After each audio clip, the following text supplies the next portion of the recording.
Thank you so much for joining us for another edition of All Angles. I'm Dion Jackson-Miller. You know, one of the things we do on this program is to tell the stories of Jamaicans from different sectors of society. In the wake of the discussion about crime fighting and policing in Jamaica, instead of talking to the experts for this program, we went into one of our inner city communities in Kingston and St. Andrew to talk to young men about their feelings about the police and their interactions with the police, minor interactions as well as major. In coming weeks, we do want to share stories from other perspectives as well, including the police and families affected by violence. The men I spoke to for today's program asked that we not show their faces, not use their real names, and they also asked us to distort their voices so they could share their experiences freely. Do remember our hashtag, it's TVJ All Angles. Tweet along with us. Our WhatsApp number, 876-381-0072. Give us your first name, give us your general location. Here's Boise.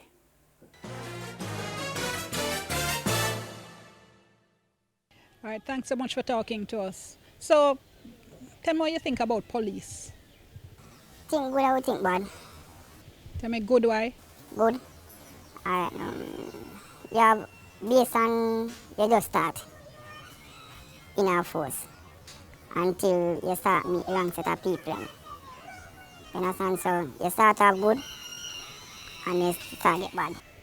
What's been your experience with police? My experience with police, I've been beaten once. How old are you? 32. So you've been picked up by the police on more than one occasion? In this community. How old were you the first time you were picked up? Teenager. Teenager? Yeah. And teenager. Like teenager like how? 13 or 17? No man, like 17, 18. Tell me what happened then. Alright. In a community group, there are open violence. You understand? So you might hear, look up pipe, police on your yard, see you on your yard like this, so done. Just take you up, and it's gone with you. When you said take you up, tell me what you mean. Just come here, come pick you up. Point gun for you, see the gun for you. Police don't respect nobody. So if you remember, again, going back to that first time, if you remember, you were where?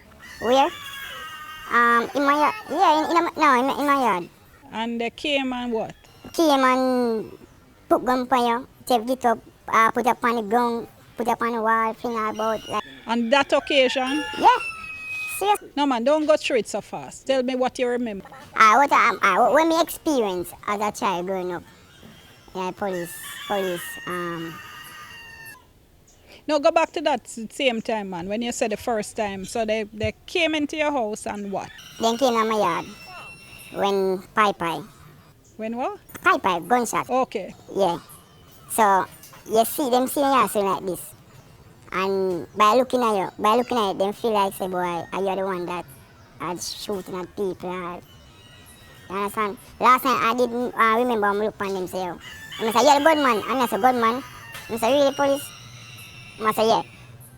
And I say, look, deceiving. You can't just look at me and tell me, say, me a good man. This is you at 17? Yeah. You talk back to them? You talk back to them. And then what? By see all them do people, me no fear. Me no fear them.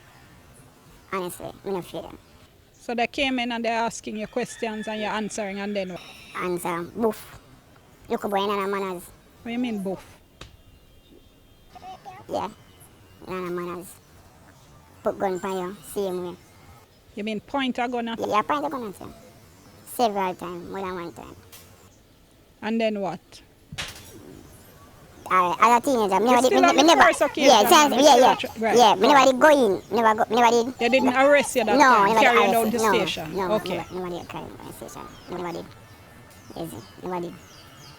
So how did that affect you at all in terms of the drape up and the gun? Affect you how? Whole heap of pre-ments, like pre a whole heap of things. Like what? Whole heap of bad things I pre, honestly. In my opinion, with a pre bad things. Cause as a teenager, I was unstoppable. Like cheated, me I tell you. Doing a lot of cheating. Doing a lot of what? Cheated. Okay. Cheated, yeah. Like, we just start mechanic. They from mechanic, we start the construction. So I find myself start do a whole heap of trade. I go to school for them trade. And it's a gift. And I start brilliant drawing to me get scholarship from TVJ go Endermanly for art. Okay. So after that first time, did you have any other encounters with police?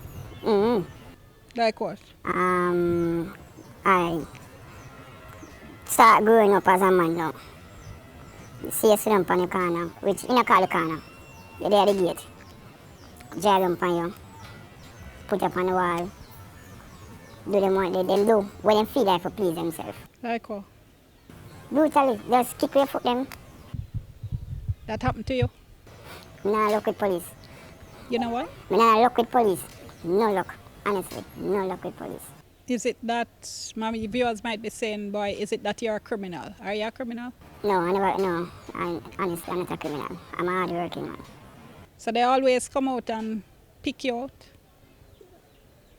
Seriously, I don't know what can I spell this, but me and tell you, like, when you this spell break.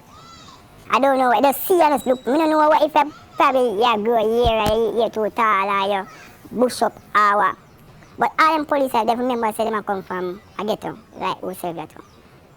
They was coming from a ghetto. You have a whole of police right now in the community right now. We turn police out on soldier, but we never lawyer or a doctor. Me try to me did love police, how police are doing me hate police, so I go try camp. And one thing fear me in a camp, because I get a cut on my back. And I say, yo, it's really cutting you to my spinal. So I say, we can pass the fitness test, blood test. Okay, that's JDF you mean? JDF, you tried to go into there? Yeah, okay. Do everything. Okay. That alone fear me.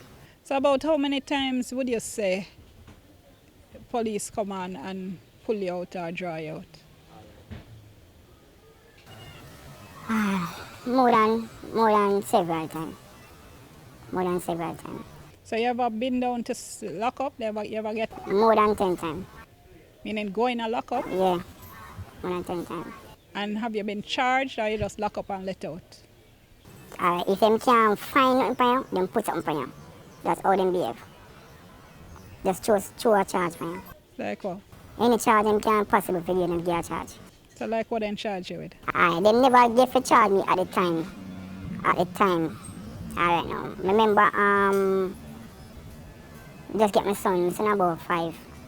And never a lot of family migrate and I find, but based on how much people in the yard now, them come in 4 o'clock and bless about 4 somebody in the yard.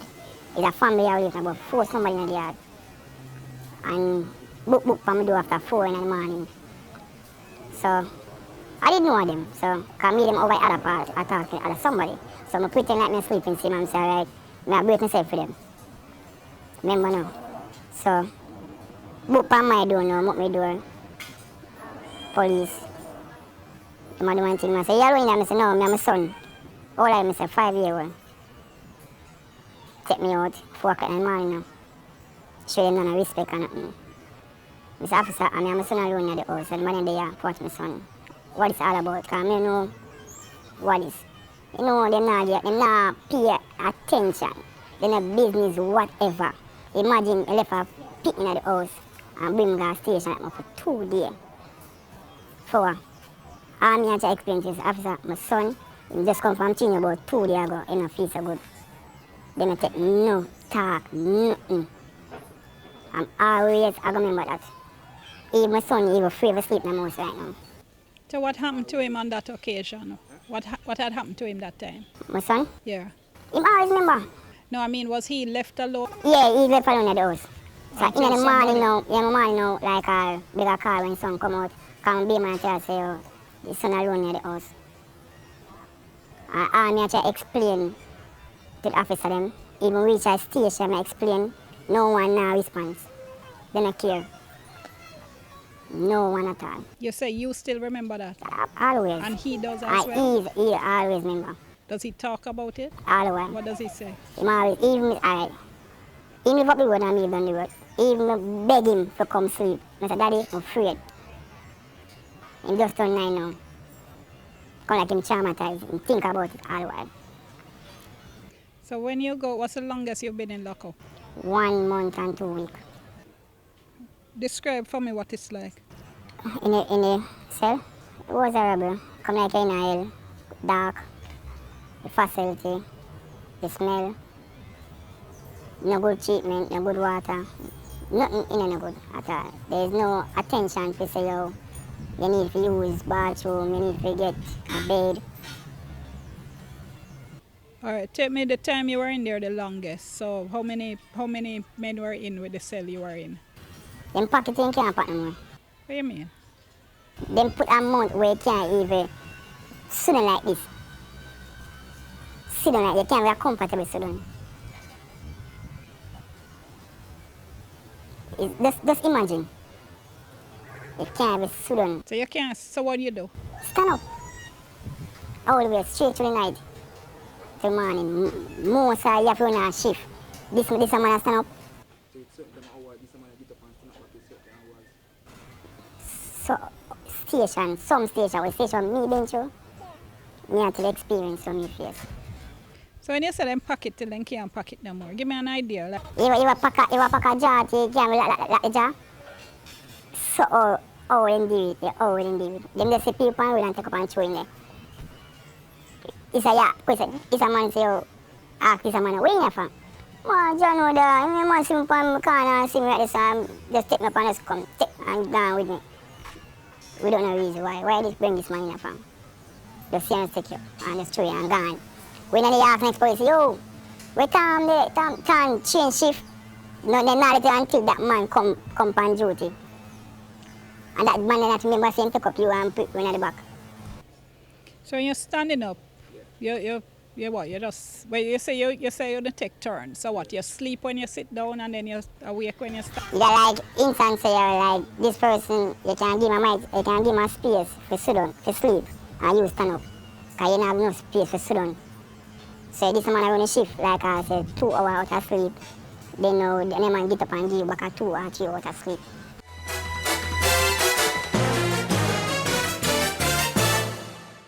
So you're listening to a gentleman we're calling Scotty, not his real name, and he is relating to us his experiences with police as we continue to share perspectives from different sectors of society in relation to crime and policing over the next couple of weeks. Remember our hashtag TVJ, all angles. We're back in a moment.